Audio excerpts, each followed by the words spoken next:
চলা শ্যামগাঁৱত পালি ভাষা আৰু বৌদ্ধ অধ্যয়ন পাঠ্যক্ৰমৰ আলোচনা চক্ৰ।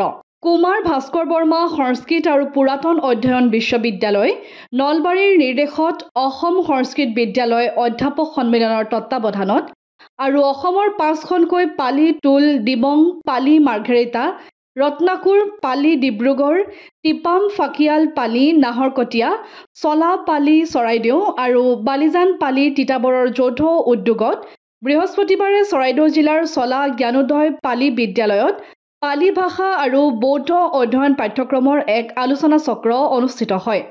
উক্ত আলোচনা চক্ৰ সভাত সভাপতিত্ব কৰে অসম সংস্কৃত বিদ্যালয়ৰ অধ্যাপক সন্মিলনৰ কাৰ্যকৰী সভাপতি ধনীৰাম কলিতাই। বন্তি প্ৰজ্বলন কৰে আলোচনা চক্ৰৰ সমল ব্যক্তি ভিক্ষু এ পয়াছায়াই।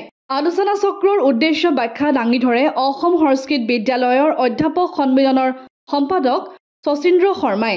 আদৰণি ভাষণ দাঙি ধৰে চলা জ্ঞানোদয় পালি বিদ্যালয়ৰ প্ৰধান অধ্যাপক ধ্ৰুৱজ্যোতি শ্যামে। আলোচনা চক্ৰৰ ওপৰত কেইবাগৰাকী বিশিষ্ট ব্যক্তিয়ে অভিমত আগবঢ়ায়। শেষত শলাগৰ শৰাই আগবঢ়াই চলা জ্ঞানোদয় পালি বিদ্যালয়ৰ জ্যেষ্ঠ বিজ্ঞান স্নাতক শিক্ষক ৰিপনজিৎ কেওটে। পৃথকটো নহয়, কিন্তু একেও নহয়। কেলেগলে ভাৰতীয় ভাষা, সেই সময়ত 3টা ভাৰতীয় ভাষা আছিলে, প্ৰাকৃত, সংস্কৃত আৰু পালি।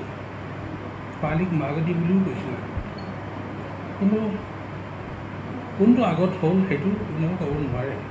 কিন্তু আমি জনামতে, বুৰঞ্জীমূলক মতে অশোক ৰজাই সংস্কৃত ভাষা নাজানিছিলে, অশোক ভাষাই প্ৰাকৃত ভাষাই জানিছিলে। সেইকাৰণে তেওঁৰ যিবিলাক শিলালিপি য'ত ত'ত পাইছে, তাত তেওঁ লিখি থৈ গৈছে প্ৰাকৃত ভাষা, প্ৰাকৃত আখৰ। সংস্কৃত জনা হ'লে সি দেৱানাগৰীত লিখিলেহেঁতেন। দেৱানাগৰীত এটাও তেনেকুৱা লিপি নেদেখিব, কোনো ৰজা হৰ্ষবৰ্ধনেও লিখি থৈ যায়। সেইকাৰণে সংস্কৃতটো কিমানে শিকিছে, কাৰ তাত লিমিট হৈ আছে, সেইটো জানে। আমি ক'লে বেয়া হ'ব। পালিটো হ'ল পালন কৰা, পালন বুলি কোৱা শব্দটোৰ পৰা ওলাইছে, মানে well planned, well save, well done, এই অৰ্থত দিছে। সেইকাৰণে পালিটো সম্পূৰ্ণ গ্ৰামাৰ আছে, ব্যাকৰণ আছে, পালি ব্যাকৰণ, কাত্যায়নী ব্যাকৰণ আছে, ভালৱতাৰ আছে। এই গ্ৰন্থবিলাক বৰ্মাৰ পৰা লৈ মালয়েছিয়ালৈকে, শ্ৰীলংকালৈকে আজিও এই ভাষা পঢ়া শুনা কৰি আছে। পালি ভাষাটো নাজানিলে বুদ্ধ ধৰ্মটো জানিব নোৱাৰে, সেইটো সঁচা কথা। এইটো চলাপথাৰ জ্ঞানোদয় পালি বিদ্যালয় পালি ভাষা আৰু বুদ্ধ ধৰ্ম ব্যাপক কৰিবৰ বাবে, ইয়াক সুৰক্ষা কৰিবৰ বাবে, প্ৰচাৰ কৰিবৰ বাবে যিটো কাৰ্যসূচী আমাৰ যুৱচামে লৈছিলে, দেখিছোঁ এনেকুৱা কাৰ্যসূচী বহুত আৱশ্যক। পালি ভাষাটো অসমতো এসময়ত প্ৰচলিত আছিলে, এতিয়া ৰিচাৰ্চ কৰোঁতে ওলাই পৰিছে।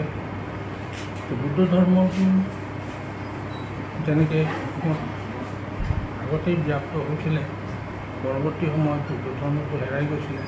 আমাৰ উদাহৰণস্বৰূপে আমি ক'ব পাৰোঁ গোৱালপাৰা, যিটো এতিয়ালৈকে স্থূৰ্ত চৈত্য সজীৱী হৈ আছে, বহুত পুৰণি এই স্তূপবিলাক অধ্যয়ন কৰি চালে আমি জানো যে গম পাওঁ যে তেনে সময়ত এক সময় বুদ্ধ ধৰ্ম আৰু পালি ভাষা, বুদ্ধ ধৰ্ম মানে পালি ভাষা মানে বুদ্ধ ধৰ্ম। তো এই দুটা বস্তু একেটা কৰি মই বুদ্ধ ধৰ্ম বুলি কৈছোঁ।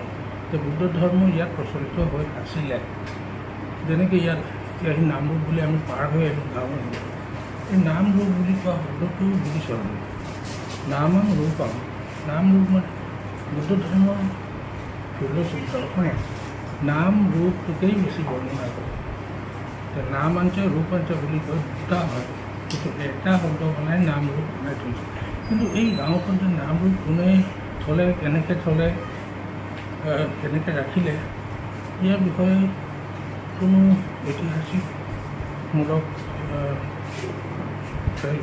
ভেদ নাই, সেইকাৰণে বিচাৰি পাবলৈ টান। তথাপিও এই নাম ৰূপ বুলি কোৱাটো অসমীয়া শব্দটো নহয়, এইটো পালি শব্দই হয়। সেইকাৰণে মই মানে এইটো নিশ্চিত কৰিছোঁ যে বুদ্ধ ধৰ্ম ইয়াত ব্যাপক আছিলে তাক আকৌ পুনৰাই সজীৱী কৰিবৰ কাৰণে যিটো দুবছৰীয়া পদক্ষেপ লৈছে আপোনালোকৰ যিটো কুমাৰ ভাস্কৰ বৰ্মন সংস্কৃত ইউনিভাৰ্চিটি যি প্ৰফেচাৰ আহিছিলে তেখেতেও কৈছে যে পালি ভাষাৰ লগতে বুদ্ধ ধৰ্মটো আকৌ সজাগ কৰি তুলিব লাগে যে আজিকালি এই বুদ্ধ ধৰ্মৰ মথুৰাপুৰৰ পৰা ইছলাম আহমেদৰ ৰিপৰ্ট অসম আদিত্য।